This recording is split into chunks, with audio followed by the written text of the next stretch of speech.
約束だよいつかまた同じ笑顔で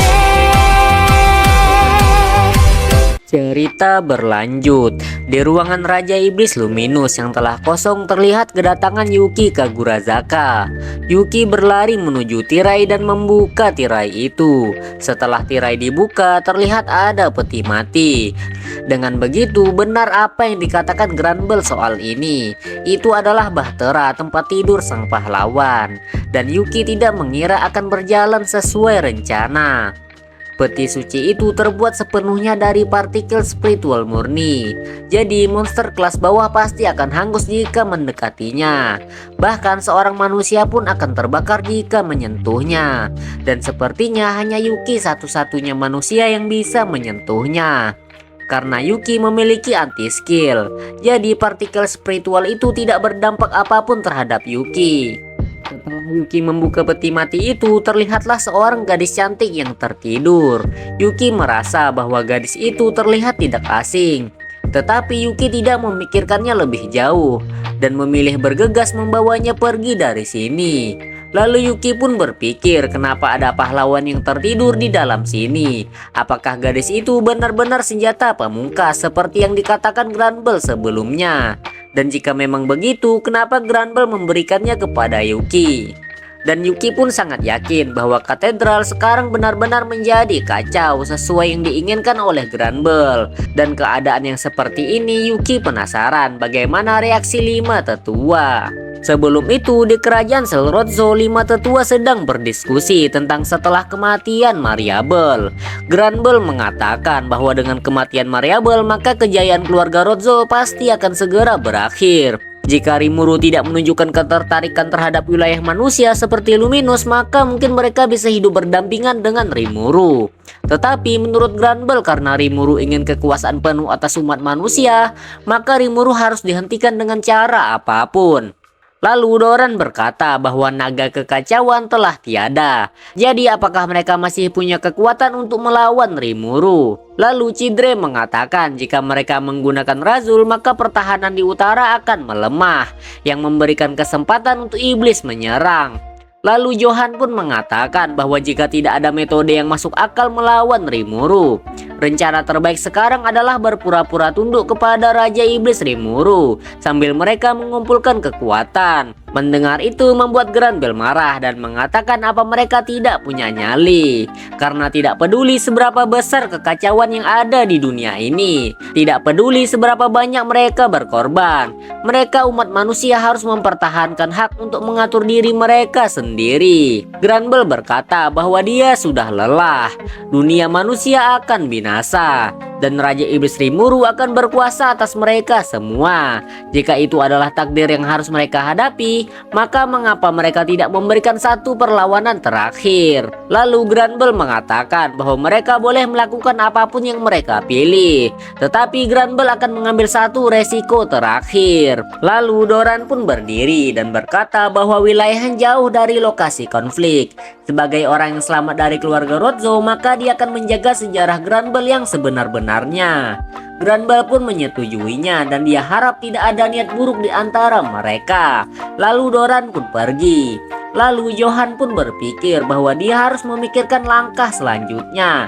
Apakah dia harus menentang takdir dan bergabung dengan Granbel menuju kematian yang pasti, ataukah bersumpah setia dengan Raja Iblis Rimuru dan meraup keuntungan? Lalu Johan pun berpikir bahwa seharusnya dia tidak butuh waktu lama untuk memikirkannya, karena keluarga Rozo selalu bergantung kepada Granbel Rozo. Mereka semua menganggap kekuasaan Granbel adalah sesuatu yang mutlak dan mereka bahkan tidak bisa membayangkan kemakmuran tanpa perlindungan dari Granbel. Tuan Granbel selalu berjuang keras demi kemakmuran manusia.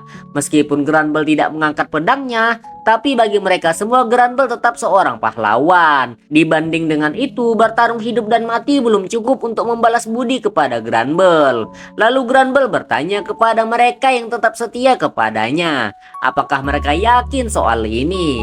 Karena pada dasarnya Granbel meminta mereka mati demi dirinya.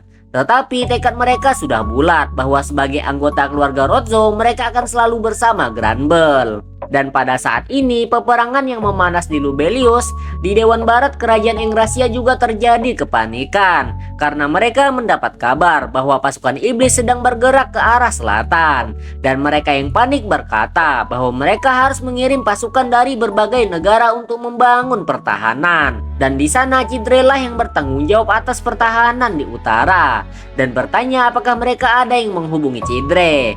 Mendengar itu Johan berpikir, dari yang dia dengar Cidre mengirim Razul ke Lubelius. Dengan tidak adanya Razul pasti tidak akan lama lagi iblis mendesak gerbang ibu kota. Ketua dewan meminta mereka untuk tenang karena mereka tidak punya waktu lagi. Tetapi para anggota dewan kroco di sana tetap saja panik. Jadi ketua dewan pun meminta agar semua anggota dewan untuk menghubungi negara masing-masing. Mereka harus segera membentuk pasukan gabungan untuk melawan ancaman ini. Mendengar itu mereka semua pun sadar bahwa jika dewan membentuk pasukan, maka pasukan itu akan dipimpin oleh perwakilan Tempest yang memegang seluruh kekuatan militer. Lalu salah satu anggota dewan pun bertanya kepada Testarossa, apakah Testarossa benar-benar mampu memimpin pasukan sebesar itu. Lalu Testarossa pun berkata bahwa para anggota dewan jangan putus asa karena Tuan Rimuru telah memerintahkan dirinya untuk melindungi semua negara yang tergabung dalam Dewan Wilayah Barat. Lalu Testarossa memanggil Moss. Seketika itu Moss langsung muncul yang membuat para anggota dewan terkejut.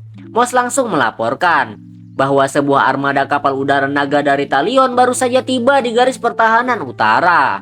Mereka dilaporkan bergabung dan langsung mulai menyerang para iblis. Mendengar itu, para anggota dewan pun merasa bahwa masih ada harapan dan berkata, jadi invasi iblis tidak akan sampai di sini. Moss pun memperjelas bahwa dia sangat yakin pasukan High Elf itu pasti bisa membasmi iblis tingkat rendah yang mengancam wilayah tersebut. Lalu Testarossa pun menegur Moss bahwa dia tidak suka cara Moss menyebut sahabat sumpah Rimuru sama dengan sebutan High Elf itu. Moss yang ketakutan pun meminta maaf. Dan Testarossa memperjelas bahwa Moss harus memanggilnya dengan sebutan Nona Elmesia mulai sekarang. Lalu para anggota dewan yang lain pun masih khawatir dan menanyakan apakah laporan itu bisa dipercaya. Jika salah, mereka takut bahwa bangsa iblis akan menginjak-injak peradaban manusia. Tapi jika itu benar, maka mereka tidak perlu mengirim pasukan aliansi. Jadi para anggota dewan pun menuai pro kontra. Sebagian mempercayai Testarossa dan sebagian tidak mempercayainya karena takut jika mereka salah maka akan terlambat untuk mengirim pasukan. Lalu ketua dewan pun berkata bahwa tidak ada bukti yang kuat mengenai laporan itu. Tetapi dia ingin mempercayai Testarossa dan Moss karena Rimuru sudah memberikan kepercayaan kepada mereka. Lalu Testarossa menunjuk Johan dan berkata, apakah kamu pikir aku tidak menyadarimu sama sekali? Johan pun bertanya apa yang Testarossa tuduhkan kepadanya. Testarossa pun berkata bahwa tentang pengkhianatan. Johan pun terkejut karena Testarossa mengetahuinya. Lalu Johan tertawa dan berkata bahwa monster tidak bisa dipercaya. Lalu Johan berteriak dan memanggil para penjaga untuk menangkap Testarossa. Ketua dewan berkata bahwa mereka tidak mengizinkan adanya kekerasan yang melanggar aturan hukum dewan. Johan pun menyuruh untuk ketua dewan untuk diam. Lalu Testarossa berjalan mendekat sambil mengatakan apakah Johan baru saja berbicara dengan seseorang lewat panggilan sihir. Karena menurut Testarossa tentu saja anggota dewan tetap harus terhubung erat dengan tanah air mereka. Testarossa memahaminya. Lalu Testarossa bertanya bahwa dia penasaran kenapa Johan memberikan perintah untuk menghancurkan pertahanan negara ini. Mendengar itu Johan pun terkejut karena semua pengkhianatannya terbongkar. Mendengar itu membuat ketua dewan pun bertanya dan meminta penjelasan. Lalu salah satu penjaga pun datang melapor bahwa monster menyerang kota di berbagai lokasi. Para dewan yang mendengar itu pun panik dan berkata itu tidak mungkin karena mereka punya pertahanan di seluruh kota. Seharusnya monster tidak bisa masuk. Para penjaga itu pun menjelaskan bahwa mereka juga tidak tahu karena penghalangnya tiba-tiba menghilang. Lalu ketua dewan pun menyadari bahwa yang diucapkan Testarossa itu benar, bahwa Johan memerintah seseorang untuk menghilangkan pertahanan kota. Lalu muncullah para pasukan bayaran yang bertanya apakah mereka sudah boleh masuk. Johan pun mengiyakan. Lagi pula pertahanan kota telah menghilang. Jadi sudah waktunya bagi mereka memenuhi misinya. Lalu seorang gadis di kelompok itu pun mulai merapal mantra. Para pasukan bayaran itu pun berkata bahwa dia berterima kasih atas kerjasamanya. Johan pun mengatakan bahwa ini adalah harapan terakhir dari Granbell Rozzo, tuan mereka semua. Lalu Johan menyuruh para pasukan bayaran itu untuk tidak menahan diri, karena kalau ingin menghancurkan maka buatlah semencolok mungkin. Ketua dewan pun menyadari bahwa pasukan bayaran itu adalah Vel. Mereka bukan tentara bayaran biasa. Mereka adalah kelompok yang hanya terdiri dari orang-orang yang paling menyukai kejayaan dalam perang. Melihat wanita dari pembunuh bayaran itu merapal, ketua dewan pun mengatakan bahwa mereka ingin memanggil Ver yang mereka sembah sebagai dewa atau dikenal sebagai iblis primordial hijau. Mantra pun selesai dirapal, lalu terlihat retakan dimensi. Memanggil iblis mengharuskanmu membayar harga yang setimpal, dan jika iblis itu cukup kuat sampai mereka panggil dewa maka harganya pasti akan mahal. Oleh karena itu ketua dewan menyarankan untuk Testarossa pergi dari sini karena dia khawatir bahwa mereka yang ada di sanalah yang harus membayar harganya. Setelah retakan muncul, gadis yang memanggil itu pun seketika jatuh tak sadarkan diri karena harus membayar pemanggilan itu. Lalu terlihat Per atau biasa dikenal dengan iblis primordial hijau yang muncul dari retakan dimensi itu. Johan yang melihat itu berkata bahwa sudah terlambat untuk mereka meminta maaf karena musuh itu bukanlah sesuatu yang bisa mereka kalahkan. Testarossa pun bingung dan bertanya kenapa dia harus meminta maaf kepada Johan.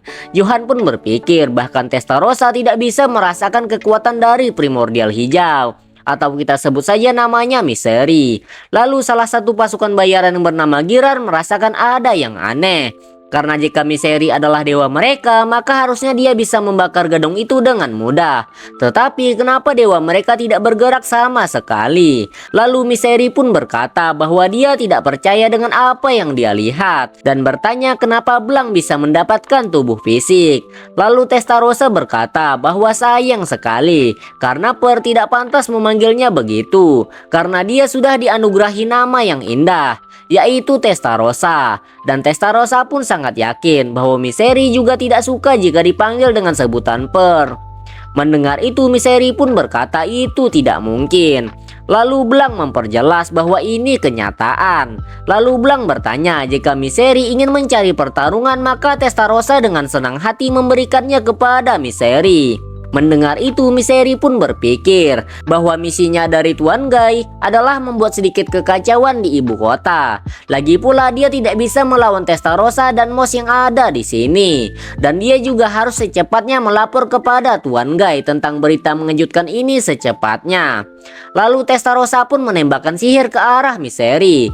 Misery pun menepisnya dan membuat sihir itu mengarah kepada ketua dewan. Untung saja ada Moss yang menahan sihir itu. Lalu Testarossa berkata apakah Misery akan melarikan diri.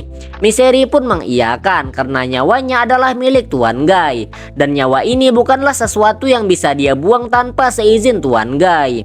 Lalu Testa pun tersenyum dan berkata bahwa dia akan menantikan kesempatan selanjutnya. Misery pun berkata demikian dan Misery harap Testarossa cepat terbiasa dengan tubuh barunya. Karena ketika nanti Testarossa kalah maka tidak ada alasan lagi. Lalu Misery pun pamit undur diri dan menghilang. Dan si gadis ini pun mati konyol. Terima kasih telah menonton video ini ya.